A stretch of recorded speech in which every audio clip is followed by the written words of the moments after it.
بسم اللہ الرحمن الرحیم۔ السلام علیکم، آپ دیکھ رہے ہیں الف نیوز اور میں ہوں آپ کے ساتھ ماجد علی۔ شامل کرتے ہیں پاکستان اور دنیا بھر سے breaking news headlines. Iran اور امریکہ کے درمیان بلاواسطہ مذاکرات، پہلا دور مکمل۔ عمان کی میزبانی میں ایران اور امریکہ کے درمیان بلاواسطہ مذاکرات کا آغاز ہو گیا۔ ایرانی وزارت خارجہ نے تصدیق کی ہے کہ مسقط میں امریکہ کے ساتھ بلاواسطہ مذاکرات میں ایرانی وفد کی قیادت وزیر خارجہ عباس اراغچی نے کی، جبکہ امریکی وفد کی قیادت امریکہ کے خصوصی ایلچی برائے مشرق وسطی اسٹیو وٹکوف نے کی۔ ایرانی میڈیا کی رپورٹ کے مطابق ایران اور امریکہ کے درمیان بات چیت کے پہلے دور کا اختتام ہو چکا ہے اور امریکہ کے ساتھ بات چیت مثبت رہی۔ ایرانی وزارت خارجہ کا کہنا ہے کہ ایران امریکہ مذاکرات کاروں نے چند منٹ براہ راست بات چیت کی اور فریقین نے مزید بات چیت اگلے ہفتے کرنے پر اتفاق کیا۔ ایرانی وزیر خارجہ عباس اراغچی نے سوشل میڈیا پر بیان میں کہا کہ ایران اور امریکہ کے درمیان بلاواسطہ بات چیت کا پہلا دور ختم ہو گیا۔ بات چیت تعمیری اور مثبت ماحول میں ہوئی۔ بات چیت ختم ہونے سے پہلے ایرانی اور امریکی وفد کے درمیان مختصر بات چیت ہوئی۔ مذاکرات سے قبل ایرانی میڈیا سے گفتگو میں ایرانی وزیر خارجہ عباس اراغچی کا کہنا تھا کہ ایران سنجیدگی کے ساتھ بات چیت میں شریک ہو رہا ہے۔ ایران مساوی بنیاد پر منصفانہ اور باعزت معاہدے تک پہنچنے کا خواہاں ہے۔ انہوں نے کہا دوسرا فریق بھی اس نیت سے آئے تو ابتدائی مفاہمت ممکن ہے جو مذاکرات کی راہ ہموار کرے گی۔ امریکہ کی طرف سے مناسب رضامندی ظاہر ہوئی تو مستقبل میں مزید بات چیت کا راستہ بھی ہموار ہو سکتا ہے۔ یہ مذاکرات بلا واسطہ ہیں اور ہمارے نقطہ نظر سے صرف جوہری مسئلے کے بارے میں ہیں۔ عباس اراغچی کا کہنا تھا کہ مذاکرات برابری کی بنیاد پر ایرانی عوام کے مفاد کو یقینی بنانے والے معاہدے تک پہنچنے کے لیے ہیں۔ خبر کے اگلے حصے میں بات کرتے ہیں۔ ایران نے دیا ڈونلڈ ٹرمپ کو بڑا جھٹکا۔ ڈونلڈ ٹرمپ کہتے ہیں کہ میں ماسٹر ہوں ڈیل کرنے کے لیے، لیکن ایران نے ایسا کام کر دکھایا، اس نے چاروں طرف سے ان کو چت کر دیا۔ اب سیناریو یہ ہوا کہ وہ وقت کیا ہوگا جب دنیا بھر میں اسرائیل سے ایٹمی ہتھیار لے لیے جائیں گے۔ اگر ایسا وقت آیا تو کمال کا کام ہو جائے گا، کیونکہ اب ایران نے جو کام کر دکھایا اس کو ذرا سمجھیں۔ ہوا یہ کہ نیتن یاہو چند دن پہلے ڈونلڈ ٹرمپ کے پاس گئے اور امریکہ میں ملاقات ہوئی۔ وہاں ملاقات کے بعد آپ کو پتہ ہے کہ پریس کانفرنس منسوخ کر دی گئی تھی۔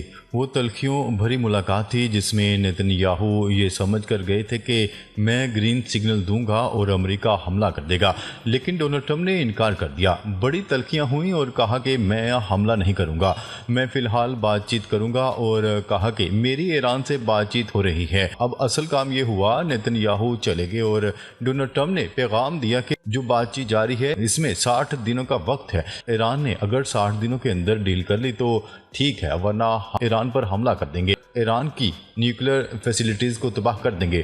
ایران کو اپنے ایٹمی ہتھیار امریکہ کو واپس کرنے پر امریکہ نے ایران نے کمال کر دکھایا۔ انہوں نے کوئی دوسری بات نہیں کی، بس کہا کہ ہم تیار ہیں، ہم اپنے ایٹمی ہتھیار دینے کے لیے تیار ہیں، شرط یہ ہے کہ آپ اسرائیل کے ایٹمی ہتھیار بھی لے لیں اور پورے مشرق وسطی کو ایٹمی ہتھیاروں سے پاک کر دیں۔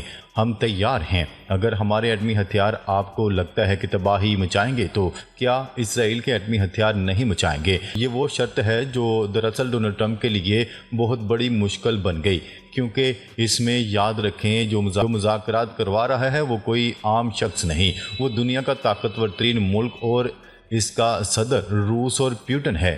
کیا رہے کہ روس اور چین ایران کے اس مطالبے کی حمایت کر رہا ہے۔ آپ نے آدھی بات مان لی، ہم تیار ہیں، شرط یہ ہے کہ آپ اسرائیل سے بھی ایٹمی ہتھیار لیں۔ اور اگر اس سارے معاملے کو دیکھیں تو روس اور چین دونوں ایران کو پوری سپورٹ دے رہے ہیں۔ اب اس میں امریکی بھی دباؤ میں ہیں اور اسرائیل کے لیے یہ بہت مشکل صورتحال ہے، کیونکہ اس کے پاس کوئی جواب نہیں۔ اگر امریکہ اور ایران کی باتوں پر عمل کیا جائے تو اسرائیل کا ایٹمی پروگرام ختم ہو جائے گا۔ ان حالات میں ایران یہ چاہتا ہے کہ دنیا میں کوئی بھی ایٹمی ہتھیاروں کی دوڑ نہ ہو اور اس کو ایران کی باتوں پر عمل کرنا پڑے۔